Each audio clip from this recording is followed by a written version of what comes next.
Doctor महिला आत्महत्या प्रकरणी तृप्ती देसाई यांनी आक्रमक प्रतिक्रिया दिलेली आहे। लाडक्या बहिणींना केवळ योजनेचा हप्ता नको तर कायमस्वरूपी सुरक्षितता द्या असं तृप्ती देसाईंचं म्हणणं आहे। साताऱ्यातल्या या 15 दिवसांमध्ये सासपणे आणि आजची घटना ही केवळ पोलिसांमुळे घडल्याचा आरोप त्यांनी केला असून तातडीनं आरोपींना अटक करून शिक्षा होणं गरजेचं आहे असंही तृप्ती देसाईंचं म्हणणं आहे।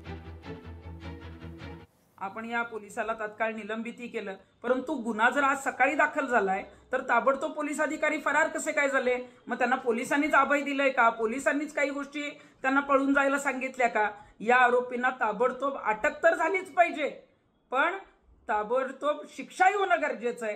कारण ताबडतोब आपल्या इथं शिक्षा होत नाहीत म्हणून वारंवार अशा घटना घडतायत आणि त्याच्यामध्ये आमच्या ज्या महाराष्ट्रातल्या लेकी आहेत त्या बळी पडतायत। मग कुणाची हत्या होतीये तर कुणी जे आहे ते आत्महत्या करतंय।